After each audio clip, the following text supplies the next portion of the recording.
নবী করিম সাল্লাল্লাহু আলাইহি সাল্লাম বলেছেন, কোন মুসলমানের জীবনে যদি কোনো মুসিবত আসে, কোনো বিপদ আসে, কোনো সমস্যা আসে, সঙ্গে সঙ্গে সে যদি ইন্না লিল্লাহি ওয়া ইন্না ইলাইহি রাজিউন পড়ে এবং আরেকটা দোয়া পড়ে, আল্লাহুম্মা আজুরনি ফি মুসিবাতি ওয়াখলুফ লি খায়রাম মিনহা, আল্লাহ আমার যে বিপদ হয়েছে এই বিপদের বিপরীতে এর বিনিময়ে আপনি আমাকে সওয়াব দিয়েন, বিনিময় দিয়েন, এবং বিপদে আমার যে ক্ষতি হলো আপনি এর চাইতে ভালো কিছু দিয়ে আমাকে পোষায় দিয়েন। এই দোয়া যদি কেউ পড়ে তো আল্লাহ রাব্বুল আলামিন তার ওই বিপদে যা ক্ষতি হবে তার থেকে বেশি দিয়ে তাকে অবশ্যই পুষিয়ে দিবেন। উম্মে সালামা রাদিয়াল্লাহু তাআলা আনহা, নবী করিম সাল্লাল্লাহু আলাইহি সাল্লামের স্ত্রী, তিনি বলেন যে আমি নবী করিম সাল্লাল্লাহু আলাইহি সাল্লামকে কিভাবে পেয়েছি তোমরা জানো? অদ্ভুত ঘটনা, শিক্ষার নেওয়ার মতো একটা ঘটনা। তিনি বলেছেন যে আমার স্বামী আবু সালামা যখন মারা গেলেন আমি খুব বেশি ব্যথিত হলাম, মর্মাহত হলাম যে একজন ভালো সঙ্গী হারালাম, স্বামীকে হারালাম।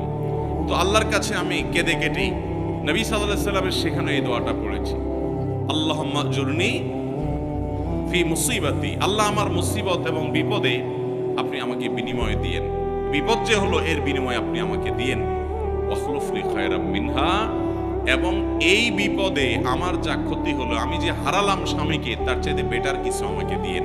আমি দোয়া আল্লাহর কাছে করে গেছি সব সময়। আল্লাহ তাআলা আবু সালামা আমার স্বামীর মৃত্যুর পর অকল্পনীয়ভাবে, অভাবনীয়ভাবে আমাকে মুহাম্মদ রাসূলুল্লাহ সাল্লাল্লাহু আলাইহি ওয়াসাল্লাম স্ত্রী বানিয়ে দিয়েছে। আবু সালামাকে হারিয়ে তার চাইতে বেটারটা পাইছেন না, পান নাই? মুহতারাম হাজিরিন, অতএব যেই কোনো বিপদে ইমানদারের ইমান যত মজবুত হবে সে তত বেশি হাসতে পারবে যে আলহামদুলিল্লাহ আমার রব আমাকে যে অবস্থা রেখে খুশি, আমি অবস্থার উপরে খুশি, এবং বিপদ যতই আসবে আমি সেটাকে ওয়েলকাম করব, বেসবর হব না, ধৈর্যহীন হব না। আমাদের সংসারগুলোতে আজ যে অশান্তি, আমাদের সমাজে যে আজ বিশৃঙ্খলা, অশান্তি, এর মূল যদি কয়েকটা কারণ বের করা হয়, অন্যতম প্রধান কারণ হবে বেসবর, ধৈর্যহীনতা, সবরহীনতা। ঘরে ঘরে সংসারগুলো টিকছে না, ভেঙে খান খান হয়ে যাচ্ছে, প্রতি মুহূর্তে মুহূর্তে বিবাহ বিচ্ছেদের ঘটনা ঘটছে। অন্যতম কারণ ধৈর্য সহ্য নাই, ছেলেরও ধৈর্য নাই, মেয়েরও ধৈর্য নেই। কিছু হলেই সব হটমেজাজি হয়ে যায়, সবাই কাট্টি দেওয়া শুরু করে। কাট্টি পর্যন্ত আপনাদের এলাকায় কি বলে? দোস্ত দোস্ত একটু অভিমান হলে, রাগারাগি হলে বলে না তোর সাথে কাট্টি, এই যে তোর সাথে আর কথা নাই। স্বামী স্ত্রীর মধ্যে আজকাল এই অবস্থা। প্রতিটি ঘরে ঘরে অশান্তির মূল কারণই হলো সবরহীনতা, যে ধৈর্য জিনিসটা আজ আমাদের কাছ থেকে নাই। এটাকে আমরা ইবাদত মনে করি না। একটা জটিলতা হলো আমালুল কুলুব বা অন্তরের আমলগুলোকে আমরা একেবারে কেয়ার করি না, অথচ অন্তরের আমলগুলোর গুরুত্ব অনেক বেশি। আমরা বাহ্যিক আমলকে গুরুত্ব দিই, নামাজ পড়া বাহ্যিক আমল, সিয়াম পালন করা বাহ্যিক আমল, যাকাত দেওয়া বাহ্যিক আমল, তেলাওয়াত করা বাহ্যিক আমল, এগুলো বাহ্যিক অঙ্গ প্রত্যঙ্গ দিয়ে, চোখ মুখ হাত পা এগুলো দিয়ে করতে হয়। কিছু আমল আছে যে আমলগুলো অন্তরের ভেতরে লালন করতে হয়, এগুলো দেখা যায় না, এর ভিতরে সবর অন্যতম।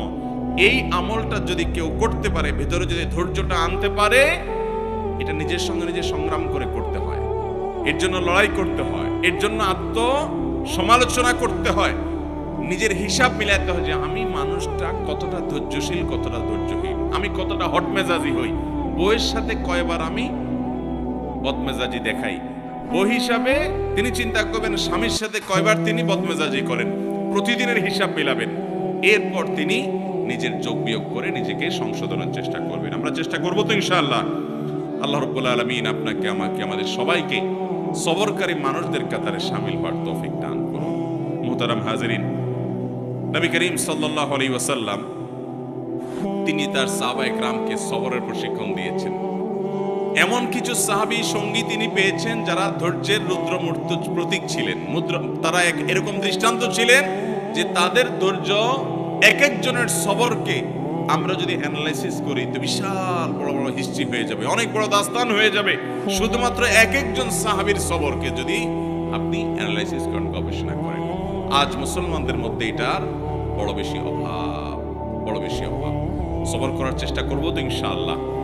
মুশকিল হলো আমরা যারা বদমেজাজ, আমাদের সবর কিভাবে আসবে?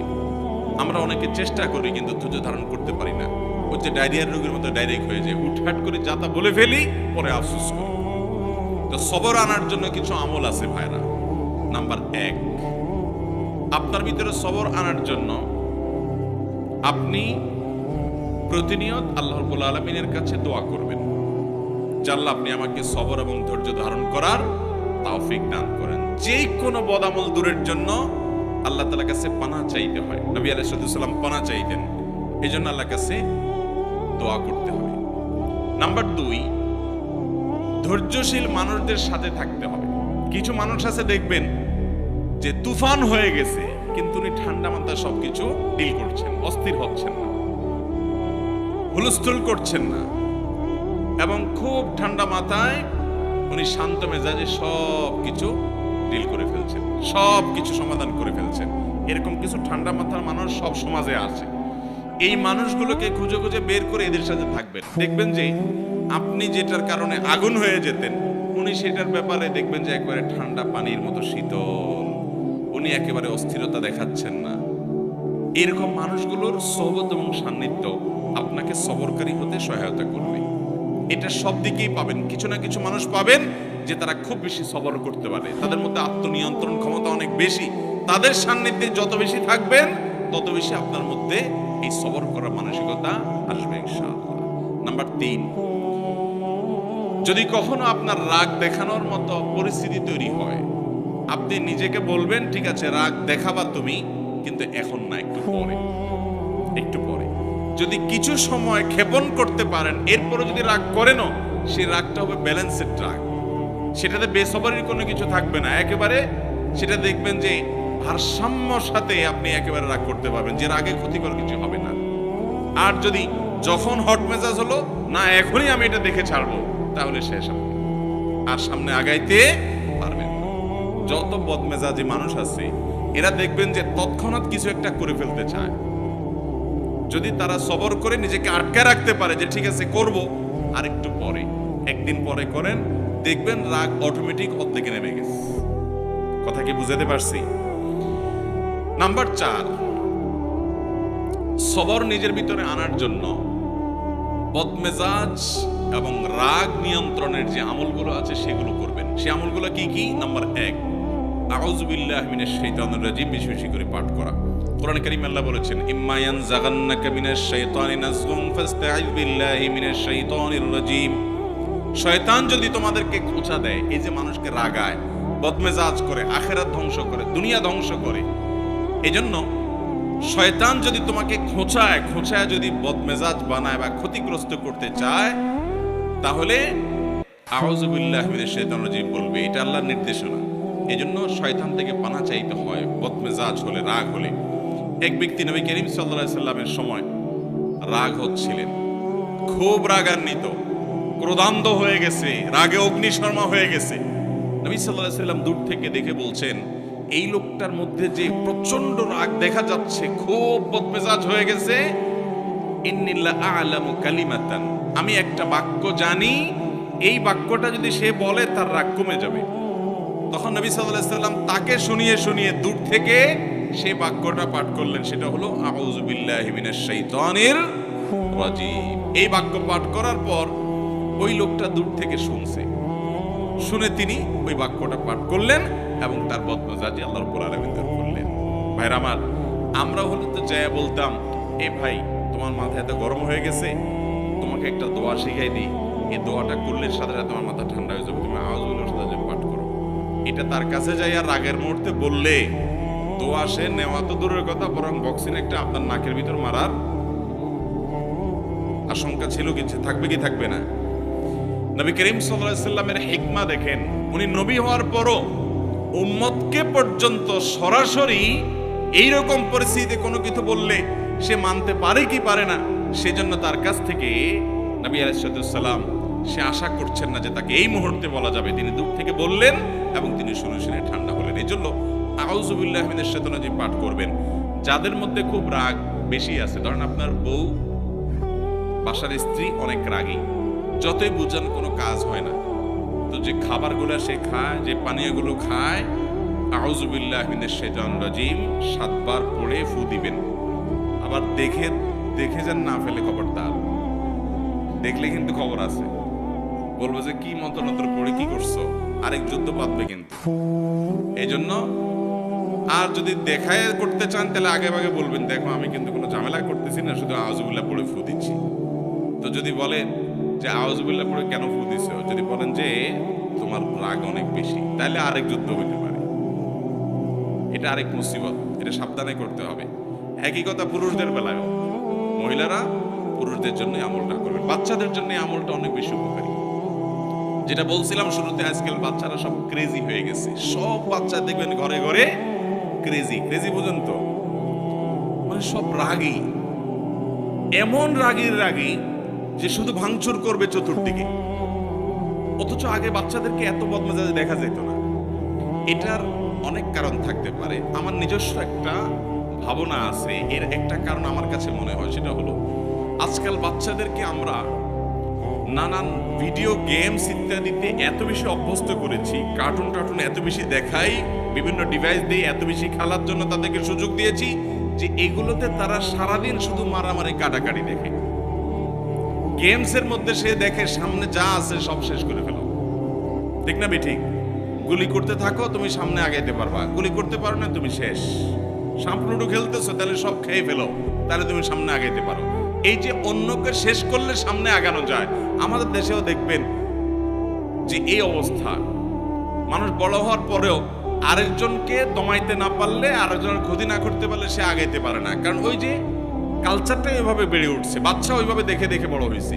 এই জন্য দেখবেন বাসায় কোনো মেহমান আসলে অনেক সময় দেখবেন ছোট পোলা পায় ওই আঙ্কেলকে দেখে এরকম ধরে ঠুস ঠুস ঠুস ঠুস করে হাত দিয়ে পিস্তল মারে। তার মানে কি, ও সারাদিন মারামারি দেখছে, ও জানে সামনে যা আসে সব শুধু ঠুস ঠাস করতে হয়, ফাইট করতে হয়, এটাই শিখছে। তো ও বদমেজাজ হবে না কি হবে? ওর মধ্যে উদ্ভট ভাব আসবে না কি হবে? বাচ্চাদেরকে আজ শারীরিক কসরত থেকে আমরা মাহরুম রেখেছি।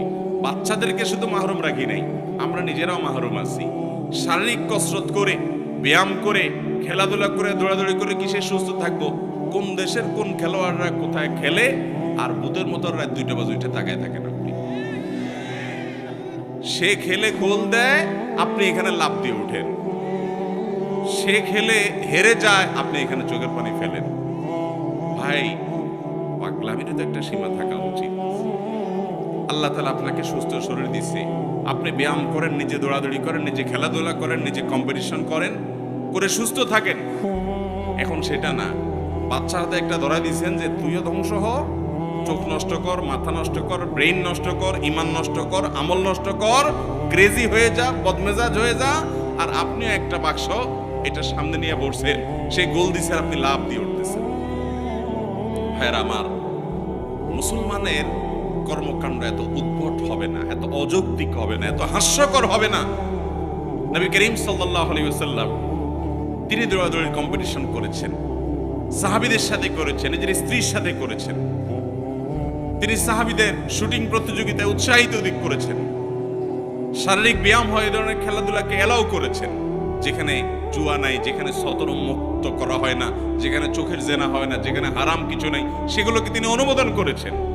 আর মুসলমানের সন্তানরা রাতকে রাত নষ্ট করে, সময় স্বাস্থ্য নষ্ট করে, শরীর নষ্ট করে, চোখের জেনা করে, অন্যের সতর উন্মুক্ত সতরের দিকে দৃষ্টিপাত করে গুনাহগার হয়, এবং মুমিন হিসাবে, ইমানদার হিসাবে কুফুরের প্রতি, আল্লাহর প্রতি, অবিশ্বাসীর প্রতি যে অপছন্দ করা তার ইমানের দাবি ছিল, ওলা এবং বাড়ার দাবি ছিল, সেটা তার অন্তর থেকে ধুয়ে মুছে পরিষ্কার করে একাকার হয়ে তার সবচেয়ে বড় আদর্শ আজ সবচেয়ে বড় কাফেররা, যারা সমকামিতাকে প্রমোট করে, যারা সমকামিতাকে বৈধতা দেয়, যারা অসংখ্য অন্যায় অনাচারকে বৈধতা দেয়, অনেক মুসলমানের প্রতি জুলুমকে যারা বৈধতা দেয়, তারাই আপনার হিরো, তারাই আপনার স্টার এবং তারকা।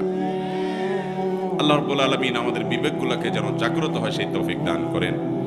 ভাইরা আমার, তো বলছিলাম বাচ্চারা ক্রেজি হয়ে যাচ্ছে, আমরা ক্রেজি হয়ে যাচ্ছি। গোটা সমাজে চতুর্দিকে দেখবেন অধৈর্যের চর্চা, ঘরে ঘরে, জনে জনে, জায়গায় জায়গায়, সর্বত্র। ভালো মুসলমান হওয়ার জন্য, নেককার মুসলমান হওয়ার জন্য শত শত নফল আমল, শত শত জিকির আজকার, শত শত তাসবিহ চাইতে অনেক গুণ বেশি উত্তম হবে আপনি আপনার সারা দিন রাত 24 ঘন্টার ভিতরে 2-4টা জায়গায় বদমেজাজ দেখানোর, রাগ করার ইস্যু তৈরি হয়েছে, কিন্তু নিজেকে নিয়ন্ত্রণ করে যেখানে যতটুকু না হলে নয় সেখানে ততটুকু ব্যবহার করতে পেরেছেন। নিজেকে এই নিয়ন্ত্রণ করতে পারলে আপনি আল্লাহ তাআলার কাছে ওই শত সহস্রবার তাসবিহ করার চাইতে অধিক সওয়াব পাবেন চেষ্টা করব না ইনশাআল্লাহ। ভাইরা আমার, এই সবর বা ধৈর্য 3 প্রকার। একটা হলো আস-সাবরু আলা তাআত, ভালো কাজ করতে ধৈর্য লাগে কি লাগে না? শীতকালে ফজরের সময়, কনকনে শীতের মধ্যে, ঠান্ডার মধ্যে উঠে ওযু করে ফজর নামাজ পড়তে যাইতে ধৈর্য লাগে না? মনে চায় না, কষ্ট হয়, তারপরও নিজের সঙ্গে নিজে লড়াই করে সংগ্রাম করে কাজটা করতে হয়। এটা যারা করতে পারে এরাই হলো সত্যিকারের বীর, এরাই হলো সত্যিকারের মেরুদণ্ড আলা মানুষ, সত্যিকারের সাহসী মানুষ, যে তাদের প্রবৃত্তির গোলামি তারা করে না, যে নফস যা বলে তা করে। সে নিজের কল্যাণের পথে মন না চাইলেও সে এগিয়ে যায়। সবর, ভালো কাজ করতে সবর লাগে। আর দ্বিতীয় ধৈর্য হলো আস-সাবরু আনিল মাসিয়া, পাপের কাজ, অপরাধের কাজ, এগুলো থেকে বাঁচার জন্য সবর লাগে। আপনার চোখের এরিয়াতে অনলাইনে, অফলাইনে, ফেসবুকে, বাহিরে বিভিন্নভাবে সুন্দরী নারী চলে আসছে, অশ্লীল কোনো দৃশ্য চলে আসছে। আপনার ভেতর থেকে প্রবৃত্তি বলছে দেখে নে, তাড়াতাড়ি দেখে নে, মিস হয়ে যাবে, চলে যাবে, তাড়াতাড়ি দেখ। মন থেকে আপনাকে উস্কে দেয়। আপনি তখন যদি নিজেকে আটকে রাখতে পারেন, নিয়ন্ত্রণ করতে পারেন, সবর মানেই হলো হাবসুন নফস, নিজেকে নিয়ন্ত্রণ করা, যে না আমি দেখবো না, আমার আল্লাহ নিষেধ করেছেন হারাম। এটা যদি করতে পারেন তাহলে সেক্ষেত্রে এটা হলো গুনাহ থেকে সবর করা। এটা করতে পারলে একটা জয়ীফ হাদিস দ্বারা প্রমাণিত, একটা জয়ীফ হাদিসে বর্ণিত হয়েছে, করার সুযোগ তৈরি হয়। আর সে যদি নিজেকে নিয়ন্ত্রণ করতে পারে তাহলে আল্লাহ রাব্বুল আলামিন তাকে ঈমানের স্বাদ তৎক্ষণাৎ অনুভব করার তৌফিক দান করেন।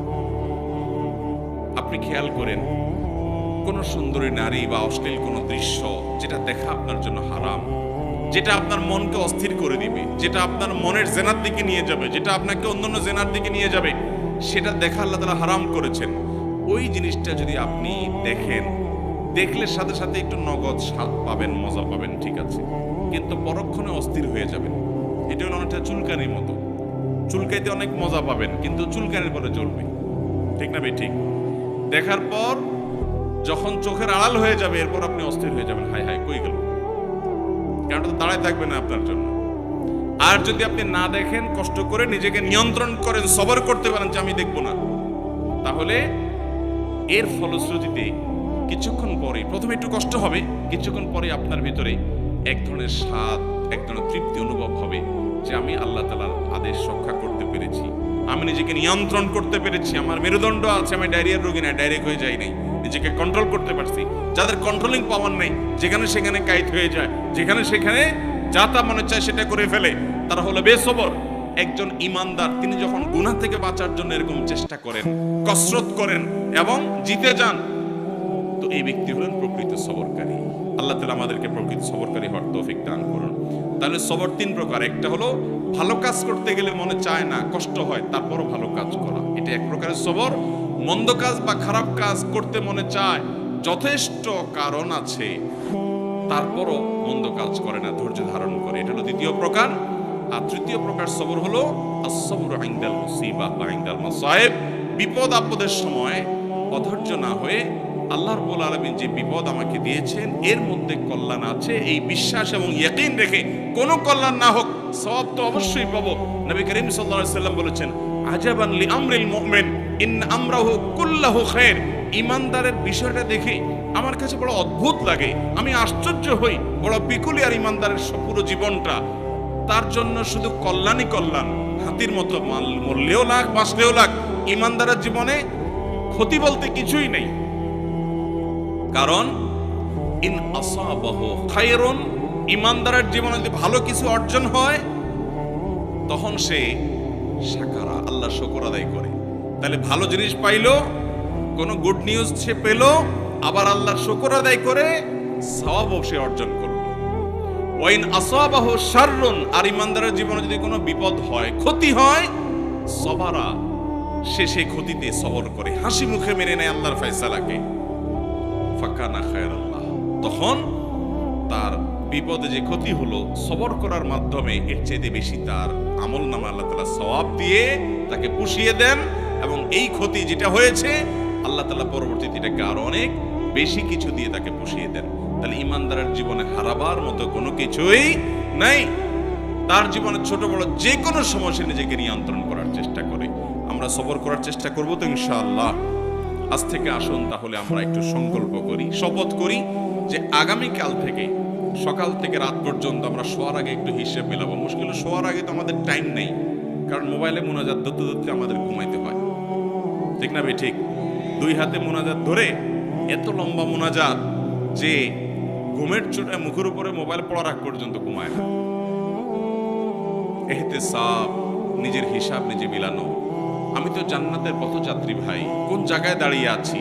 আমি যে জায়গায় দাঁড়িয়ে আছি এই পথের মাথায় কি জাহান্নাম আছে না জান্নাত আছে? হিসাব মিলানোর সময় নেই। অবসর সময়গুলো আজ এই মোবাইল ফোন নিয়ে গেছে, ফেসবুক নিয়ে গেছে, ইউটিউব নিয়ে গেছে। এক্ষেত্রে আমরা ডাইরেক্ট হয়ে গেছি ওই যে ডায়রিয়া রোগীর মতো, স্ক্রল করতেছে আঙ্গুল দিয়ে, কত দূর যাচ্ছে, মাইলকে মাইল স্ক্রল করে যাচ্ছে। যদি সূক্ষ্ম কোনো যন্ত্রপাতি দিয়ে চেক করা যেত তাহলে এই আঙ্গুলটার মাথা দেখতেন যে অনেক ক্ষয় হয়ে গেছে। এত পরিমাণ ঘুরছে মোবাইলের উপরে যে মাথা কি হয়ে গেছে, ক্ষয় হয়ে গেছে। কি দেখছে ভাই?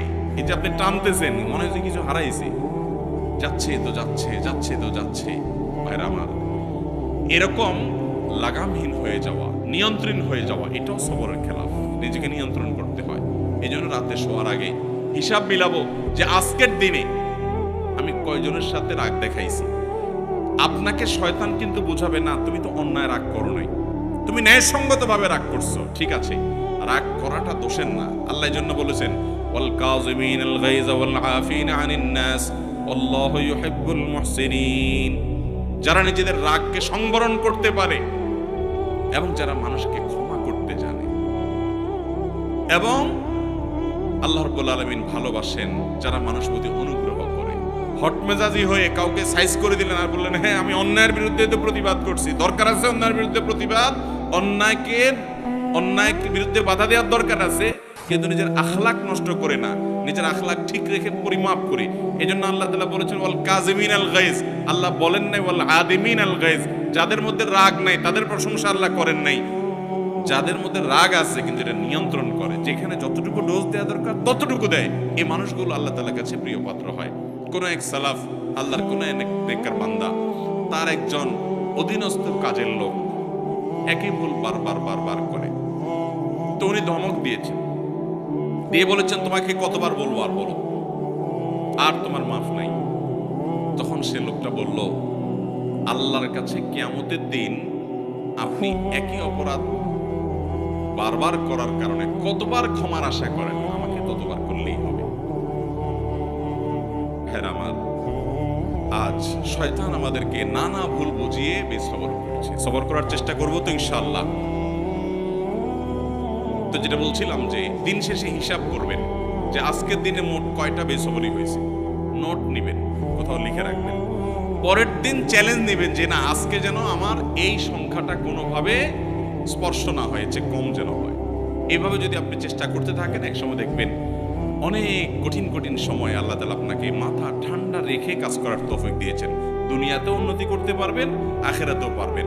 আর বেসবর হবেন, জায়গায় জায়গায় বেইজ্জত হবেন। দুনিয়ার বেইজ্জতিও নিশ্চিত, আখিরাতের বেইজ্জতিও নিশ্চিত। অতএব আখলাক যেটা কিয়ামতের ময়দানে সবচেয়ে ওজনী আমল হবে, আখলাক যেটার কারণে জান্নাতের সর্বোচ্চ শিখরে যেতে পারবেন, আখলাক সুন্দর করার কারণে আল্লাহর প্রিয় পাত্র হতে পারবেন, এই আখলাকটার ব্যাপারে আমরা খেয়াল করি না, অন্যান্য আমলের দিকে আমরা খেয়াল করি।